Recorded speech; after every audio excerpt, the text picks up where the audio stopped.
Welcome back. I'm Ian Masters, and this is Background Briefing, available 24/7 at backgroundbriefing.org. And joining us now is Max Chafkin, who is a features editor and tech reporter at Bloomberg Businessweek, whose work has appeared in Fast Company, Vanity Fair, and the New York Times Magazine. And he's the author of the new book, The Contrarian, Peter Thiel and Silicon Valley's Pursuit of Power. Welcome to Background Briefing, Max Chafkin. Thanks for having me.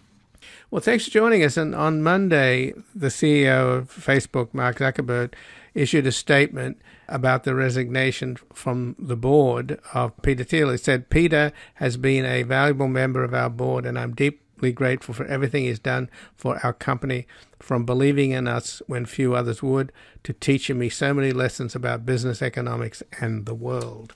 So Facebook's now looking at, I don't know, its stock's gone down, but it's also apparently not growing anymore, or at least it's leveling off. So is there any connection between Facebook's apparent, at least loss of momentum since it's been growing at such a meteoric pace? Is there a connection there, do you think, Max, between Facebook's fortunes and Peter Thiel's resignation of the board, or is it simply, as Peter Thiel's saying, he's going to devote his energies and money to electing some members of the Senate and the House? I think they're absolutely related. And it does feel in a lot of ways, as you suggest, that, Facebook, maybe with some help from Peter Thiel and his resignation, is sort of trying to turn a page, right? Is trying to go from one business to another, trying to go from social media, which is not doing super well, to this plan to, dominate the metaverse, in other words, virtual reality. As he said, Wall Street doesn't love that. I mean, the other thing that is going on is that, for a long time, Mark Zuckerberg and Peter Thiel, despite this very close relationship, there's been a lot of tension. Thiel, of course, is pretty right wing. Zuckerberg is maybe more of a libertarian centrist. I don't think they're totally aligned politically. And Thiel has also been pretty critical of social media and has been at times backing candidates for office who are critical of Facebook specifically.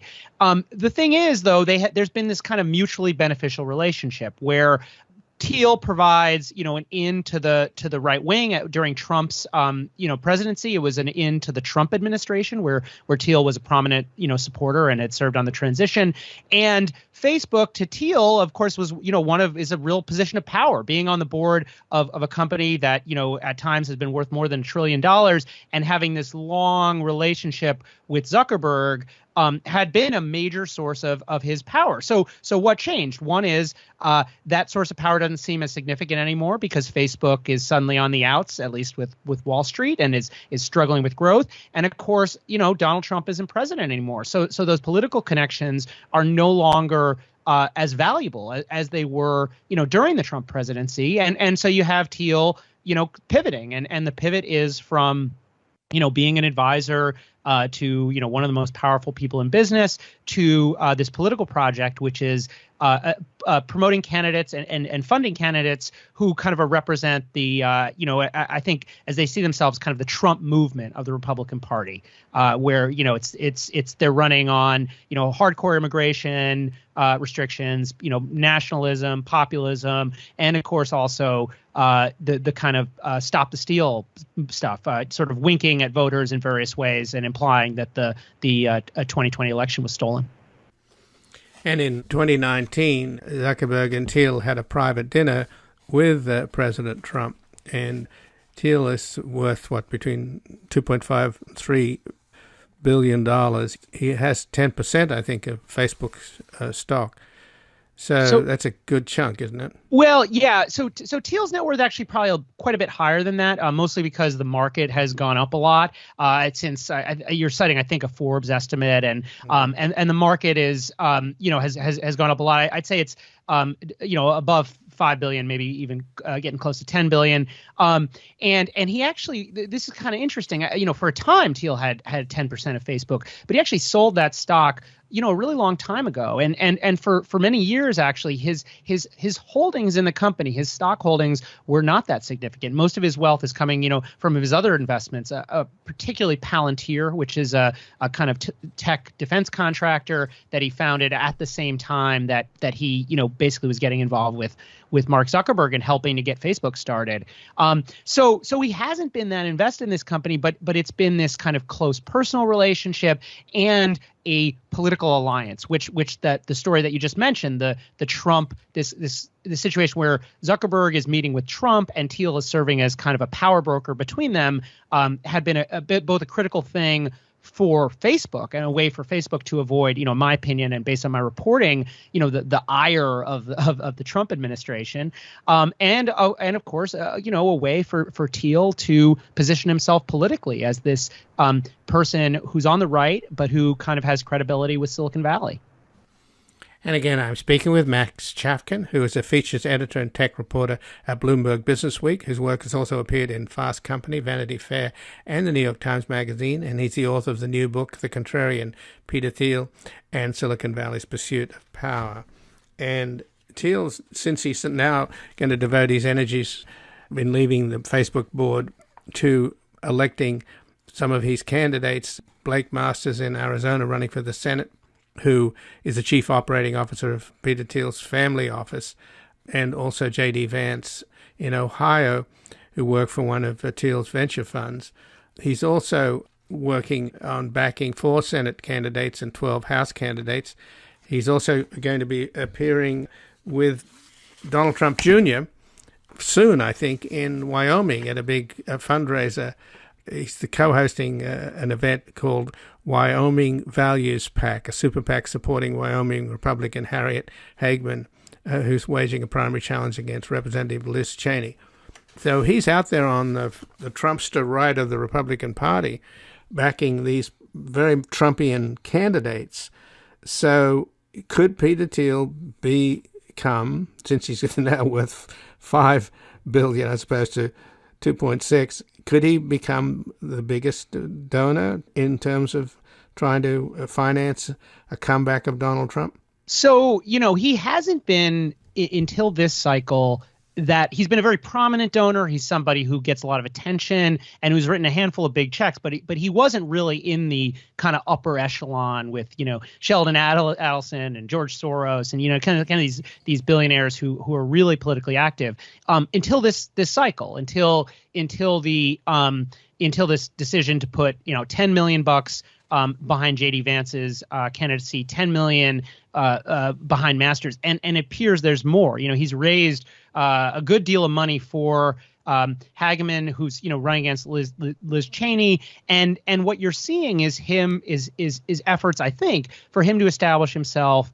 as to play kind of a Koch brothers type role, but to this kind of ascendant wing of the Republican Party, which is of course the Trump wing, and there are going to be other contenders and other people who are interested in financing that, but Thiel definitely seems like the one who's out there in the biggest way right now.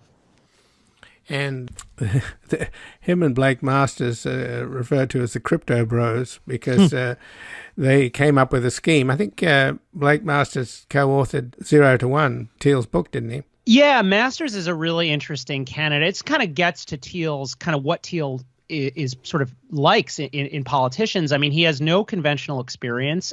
He's basically been, an aide to Peter Thiel for his entire career, and is the co-author of this book. But what Masters brings is ideological credibility and a lot of discipline. I mean, and he's also quite good at social media. One of the things that Masters did that's been very successful is he sold 99 NFTs. These are non-fungible tokens. It's basically a crypto thing, and in exchange for $5,800, which is the maximum you can donate to a Senate candidate for the primary and general election, the donors would get a dinner with Blake Masters and Peter Thiel, and some unspecified benefits, exclusive access to continued conversations with Thiel and Masters, and that just shows Thiel's willingness, first of all, to be innovative and to be associated with innovative people. I think the idea, you can kind of scoff at it, but it raised, it sold out. They managed to sell all these NFTs, and it also just shows his willingness to sort of make himself available to allow himself to be used for these fundraising purposes. Sure, they raised over $500,000. Yeah, exactly. And of course, you imagine they might be able to kind of continue to do that sort of thing as the race gets tighter and as more people get interested in the 2022 elections.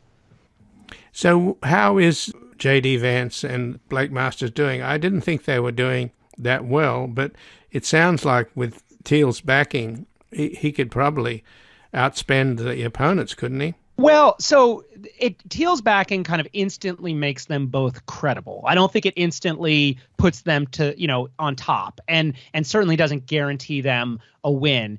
I think Arizona seems a little bit, now this is just my read, seems like Masters is in a slightly better position than Vance is in Ohio. Ohio is very competitive, and crucially, there is another kind of Trumpist candidate, Josh Mandel, who is actually doing a little bit better than Vance thus far. Of course, the Vance campaign would, dispute that. But who's basically competing with Vance for that that coveted Trump endorsement. And I think ultimately with both these races, where the former president lands is gonna say a lot about what happens in the primaries, and even that doesn't guarantee a win. Arizona is kind of interesting because Masters' opponent is the current attorney general of the state, and who, of course, certified Biden's election in 2020, and Masters has turned that into a political issue. But of course, Brnovich, who's the AG from Arizona, the state AG, is in his own right. He's won elected office. He has a political base. He's raised a lot of money. So we may in Arizona see a kind of Trumpists versus the kind of mainstream Republicans, and the Masters race could be kind of a proxy of that argument that's going on right now.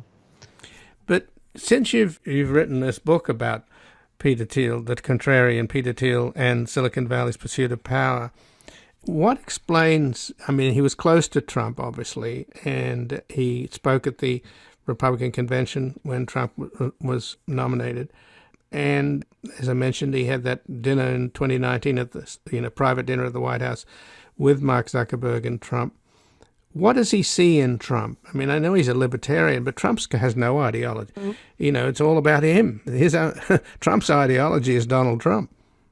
So I think it's two things. I mean, one is, this decision to leave the Facebook board is in some ways Thiel, leaving Silicon Valley in favor of politics. But he is, at his heart, an investor and somebody who, looks for these, weird opportunities, unconventional opportunities where there's, maybe a lot of risk, but also a lot of upside. And I think right now, and over the last, 5 years or so, there's just been, there's been kind of a scramble in the Republican Party, right, to see who's going to be in charge. And I think Thiel is very good at sniffing out those opportunities. I think part of it is a calculation.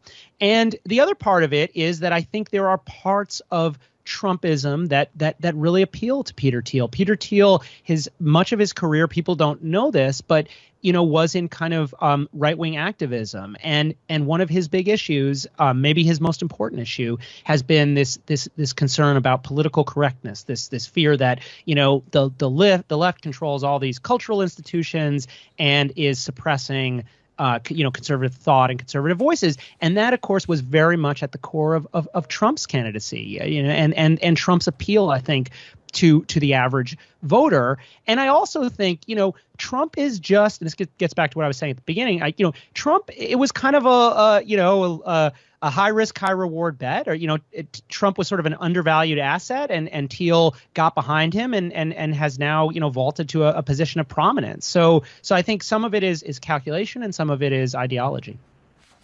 And just to illustrate your point, when Thiel publicly criticized Facebook's content moderation decisions, he said, "I'll take QAnon and Pizzagate conspiracy theories any day over a ministry of truth." So where does he get this idea? I know that the Club for Growth, its head, has often said that his objective is to shrink the government down to a size where he can drown it in a bathtub. So he's got a huge government contract with Palantir, which does a lot of stuff for the CIA. So he's sort of getting it both ways, isn't he? I mean, does he really think that the United States government is a kind of Orwellian institution? I mean, the whole joke about the deep state theories, which I imagine Peter Thiel believes in, if there was a deep state, we wouldn't have had January the 6th. I mean, come on. Where's the deep state? Well, I mean, I think a couple of things. I think that Thiel is and sees himself as a very different Republican from a Club for Growth type Republican, right? He is not somebody who wants to drown the state in a bathtub. But what he wants is to control the state. And I think you'll see a couple of things in his kind of political sort of thought, and when you sort of pay close attention to his candidates, one is that they're not for necessarily like small government. They're for in fact, a lot of places they praise these kind of big government policies, but they're very skeptical, and I think this is where the ideology goes off into some extreme territory. They're skeptical of democracy. So it's not that they're skeptical of government; it's they're skeptical of public control of government. And so I think that's the big difference. And they definitely are in favor of robust military spending and an industrial policy that would be much more sort of. That would be sort of a throwback. They want to build up, basically state capacity for American industry, which they see, that has, there's a strategic reason to do that. But of course, it could also help, many of Peter Thiel's businesses. He's, invested in, as you said, a major defense contractor. He's one of the big investors in Elon Musk's rocket company, another major defense contractor. So it has a potential to enrich him further as well. Well, you've left me thinking about your statement that Peter Thiel wants to control the government, not drown it in a bathtub. And I find that quite frightening. But I thank you. Yeah, my pleasure. And again, I've been speaking with Max Chafkin, who is a features editor and tech reporter at Bloomberg Businessweek, whose work has also appeared in Fast Company, Vanity Fair, and the New York Times Magazine. And he's the author of the new book, The Contrarian: Peter Thiel and Silicon Valley's Pursuit of Power. This has been Background Briefing. I'm Ian Masters, and I'd like to thank producer Graham Fitzgibbon. And to help us sustain this program into the future and assure it remains free to all, please take a moment to support us by going to backgroundbriefing.org/donate or publictruthmedia.org, where you will find our non-profit Public Truth Media Foundation, where your tax-deductible donations, large and small, keep us broadcasting. And if you missed any of today's program and would like to explore our vast archives, you can find us at backgroundbriefing.org, where we'll include extended interviews searchable by topic and have made it easy for you to sign up for daily email updates that provide links to resources, articles, and books discussed on the program. Also, you can find links there to subscribe wherever you get your podcasts, and we also encourage your ratings and reviews on these platforms. Find us on Twitter and Facebook at Ian Masters Media. And please do help us reach more listeners by sharing this program with friends, family, and colleagues. And I'll be back again on Sunday with another Background Briefing at backgroundbriefing.org. Bye for now. The guy that lived next door in 305 took the kids to the park and disappeared by